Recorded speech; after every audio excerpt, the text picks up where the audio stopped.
California, a state with the world's fifth largest economy, booming tech companies, great weather, great beaches, a state with a pretty healthy job market. Life is probably pretty good if you are in the private elite category, mostly in the coastal corridor from San Francisco to LA.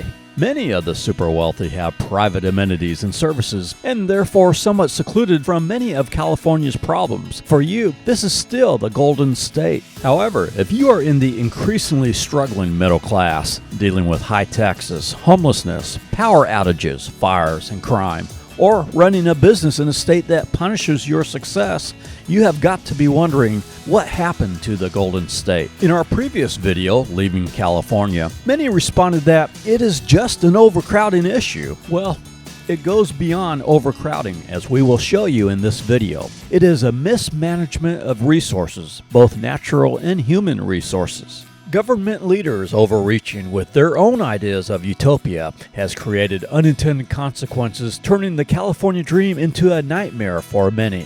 The state with the strictest environmental regulations have 7 of the top 8 most air-polluted cities in the country. A state that supposedly promotes equality, yet has the highest degree of income inequality. A state that has some of the strictest health laws, but skyrocketing homelessness has created an environmental and public health disaster.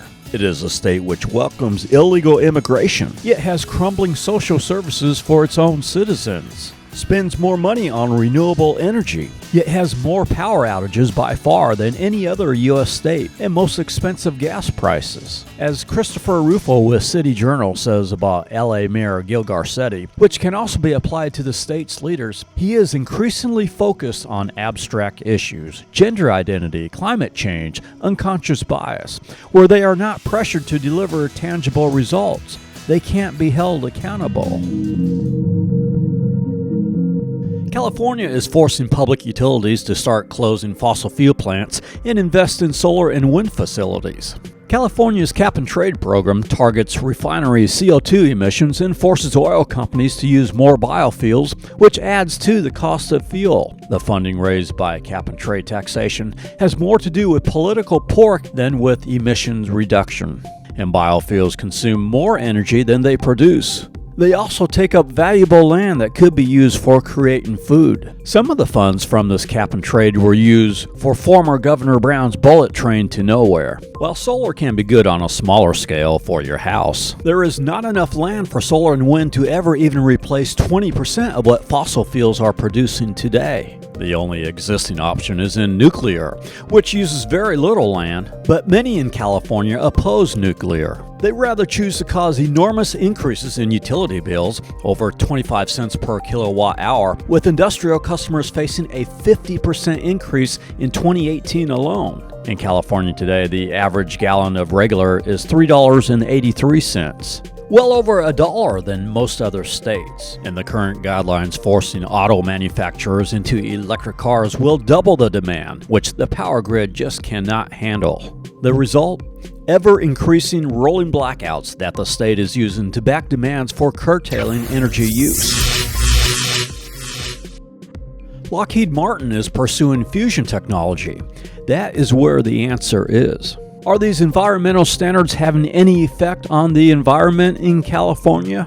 It sure doesn't seem like it, with 7 of the top 8 most polluted cities. Now, LA I can understand, but Visalia, Bakersfield, and Fresno being 2nd, 3rd, and 4th, even above Houston and New York, the 4th and 1st most populated cities. As John Balmes, a UC San Francisco professor, said in a USA Today article, California's air quality is worsening despite having the strongest environmental regulations in the nation. All of these measures have a minimal impact on CO2 emissions, zero effect on temperatures, but will greatly increase the cost of energy for the consumer and will put the government more in control of all aspects of your life. A government that has mismanaged its resources. Do you really want that, California? A state with such high taxes that California has should not have the issues that California does. While the sales tax in San Francisco is 8.5 and LA is 9.5, Yeah, it's a little high, but wouldn't be so bad if you didn't have the state income tax as well, which is 9.3% on those earning between $56,000 and $286,000. By the way, the state income tax was supposed to be temporary and would eventually be phased out. Just like Proposition 55 in 2012, that was even titled Temporary Taxes to Fund Education. Where is this money going? It has supposedly brought a surplus, yet California remains near the bottom of state rankings for schools and infrastructure. And at the same time wages war on homeschooling and charter schools to take away the choice of parents who wish not to have their kids indoctrinated in the failing public schools. Nowhere is the mismanagement of taxpayer money more evident than with the homeless crisis. California spent $1 billion in dealing with the homeless, yet still has 47% of the nation's homeless residing in the state. Who is second?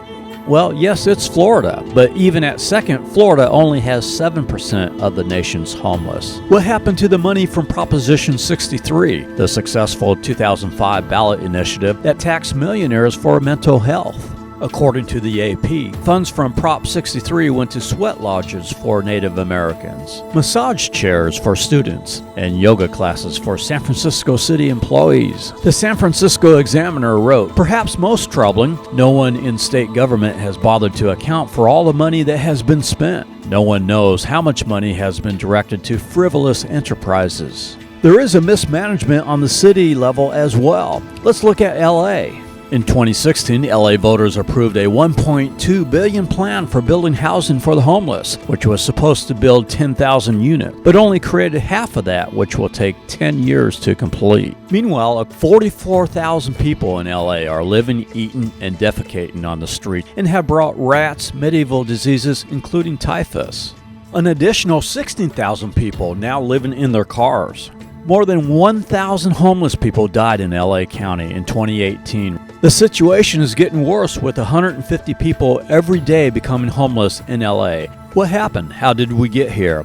The liberalizing drug laws, opposing the mandatory treatment for mental illness and drug addiction, lack of shelter, housing issues have contributed to the problem. Many of the tech companies are stepping up to help with housing and homeless issues. Google giving $1 billion to help develop housing in the Bay Area, helping to provide land for 15,000 homes for middle and low-income families. But how did we even get in this situation? Is it just an overcrowding issue? No. Builders have to deal with strict regulations and zoning laws. For example, having to do an environmental impact analysis takes 6 to 9 months before you are even assigned a planner, and then takes several years before they are done studying it. As a result, some builders have left the state, creating a shortage in the real estate market. Currently, the state is battling the cities, creating new laws, more zoning requirements to allow denser neighborhoods around mass transit, often overruling what the cities and towns want to do. Welcome to America's Countdown, showing the most dangerous transit systems in the country. Coming in at number 1 is BART, with 4 violent crimes per 1 million rides. Just edging out number 2 on our list, the LA Metro at 3.96 violent crimes per 1 million rides. This is Casey Kasem. Keep your feet on the ground and keep reaching for the stars. Begad Shaban, a reporter for NBC Bay Area, in his BART Derailed series, says about BART, a system once renowned for safety, design, and technology is now synonymous for some with homelessness, drug use, and violence. 1,800 violent crimes across BART in the last 5 years, with the Oakland Coliseum station with 154 violent crimes alone. It's funny, it seems, after every murder on BART, you see the interim BART police chief saying, BART is safe. Yeah, right.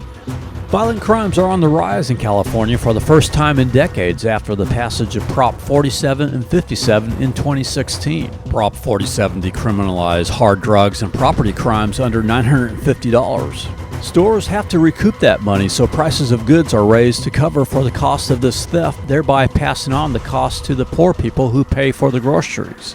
And 57 puts so-called nonviolent offenders on the street. Like many of California's laws, it encourages bad behavior. More unintended consequences. With so many problems in your cities, why would you want to further encourage more people to come in who will put a further drain on your social services and then to fight against those who would help the problems? But that is exactly what California is doing. SB 54 declaring California a sanctuary state was called California's Values Act. It encourages the lawless coming into the community. When you have a mayor of a city, as in Oakland, tipping off criminals of an ICE raid, helping 800 people avoiding arrest, you are not helping out your community. ICE still arrested 150 people. About half of those arrested had criminal convictions. You would think that the leader of the second most violent city in the state, as ranked by Money Inc., you would welcome any help getting criminals off the streets. In Oakland, you have a 1 in 7.6 chance of being a victim of a violent crime. What is the #1 most violent city in the state? Well, it's also in the East Bay, only 4 miles away from Oakland. It is Emeryville, where you have a 1 in 5.7 chance of being a victim of a property crime. California is by far the worst state for human trafficking, with over 1,600 cases, more than 4 times worse than the second state on the list. Yet California is punishing those who are trying to help. The Children of the Immaculate Heart Charity has built a $600,000 refuge to house and heal the victims of sex trafficking. California has denied a license for this nonprofit for more than 16 months, thereby preventing this charity, which could be helping the 4,000 to 8,000 victims of human trafficking in San Diego. The state of California finds the charity's Catholic beliefs of sexual identity and reproduction offensive. Imagine, they would rather have the victims of sex trafficking suffer than license a Catholic charity refuge home. So this refuge house sits empty while girls are in desperate need of medical care, attention, resources, love, and help. There are good people in California. We've seen this after the fires. Many people are starting to wake up and choosing to fight for their freedoms. Many, however, choosing to leave California, as we showed in our last video, and you can't blame them. We are pro-legal immigrants. I believe the Asian immigrants have been a plus to the Bay Area. They are generally well-educated, respectful, and hardworking people. For example, Young Kim, a Korean American running for Congress in Orange County. A great story of an immigrant who did it the right way, someone who loves her country and is an asset to her community. We are Tampa Aerial Media. If you would like stock footage or have us do a video of your city, area, venue, contact us at info@tampaaerialmedia.com. Coming in the next couple of months is the Florida Keys and Miami. Thank you for watching California Unintended Consequences, Mismanaged Resources of the Golden State.